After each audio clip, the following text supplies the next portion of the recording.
For much of India's post-independence journey, West Bengal was spoken of with pride, not just for its culture or philosophy, but for its factories, its heavy industries, and its place in the economic map of the nation. Yet today, in conversation after conversation, one hears the same question: what happened to Bengal? How does a state with fertile mines, strategic ports, and a legacy of industrial achievement find itself trailing others in economic dynamism? The answer is rarely found in a single protest, or a single factory shutdown, or a single government. It lies instead in a chain of political choices and economic priorities that gradually made investment uncertain, manufacturing difficult, and long-term planning risky. The roots of the story stretch back to the long years of communist rule. The Left Front, which governed West Bengal uninterrupted from 1977 to 2011, presided over an era marked by aggressive trade unionism, frequent strikes, and a climate in which private industry often found itself negotiating not just with governments but with political organizations embedded on the factory floor. By the 1990s, as liberalization transformed India's economy, Bengal struggled to keep pace, even as states like Gujarat, Maharashtra, and Tamil Nadu repositioned themselves as investment destinations. To its credit, the left leadership under Buddhadeb Bhattacharjee did attempt a late course correction in the early 2000s. The government actively courted industrial investment, and one of the most ambitious efforts in that direction was the decision to bring Tata Motors' Nano project to Singur. Nearly 1,000 acres were acquired to build what was meant to be a flagship automobile manufacturing plant, a signal that Bengal was open for business once again. But Singur would soon come to represent something very different. The land acquisition triggered protests, and these protests quickly acquired a political edge when Mamata Banerjee, then in opposition, took up the cause and led sustained agitations against the project. Demonstrations intensified, clashes became frequent, and the atmosphere around the factory grew increasingly hostile. By October 2008, with construction nearly complete and trial production underway, Tata Motors announced that it was pulling out of Singur, citing an inability to operate amid persistent unrest.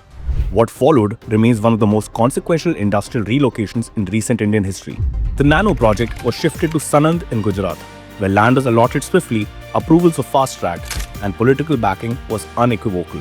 Within days, a new agreement was signed, and within years, Sanand evolved into a major automobile and manufacturing hub, hosting not just Tata Motors but a range of global and domestic firms.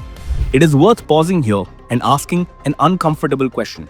If Singur and Sanand were separated by geography alone, would their economic destinies have diverged so sharply?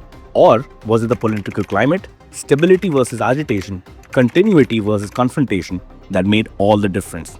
By the time Mamata Banerjee came to power in 2011, the Singur episode had already sent a message across corporate India. Yet, rather than reversing that perception decisively, the years that followed often reinforced it. Manufacturing investment remained subdued. Large industrial announcements were sporadic, and West Bengal steadily lost ground in the competition for new factories. Between 2011 and 2025, 6,688 companies shifted their registered offices out of West Bengal, a scale of corporate exit that quietly underlined how deep the loss of confidence had become. According to data reported by national business dailies citing the Ministry of Corporate Affairs, thousands of companies shifted their registered offices out of West Bengal over the last decade, moving to states perceived as offering more predictable governance and industrial support.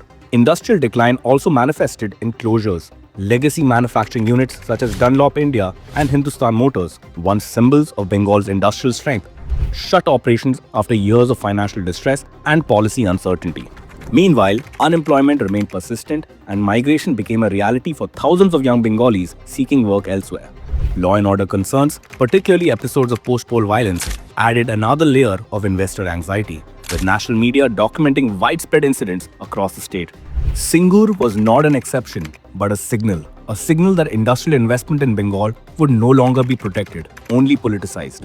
And the cost of that warning continues to be paid by Bengal's youth boarding trains to Gujarat, Maharashtra, Karnataka, by families split across states, by graduates lowering their expectations, by a generation told to adjust instead of advance. Singur was the moment Bengal told industry to leave. The years since have been about ordinary Bengalis living with the consequences of that choice every single day.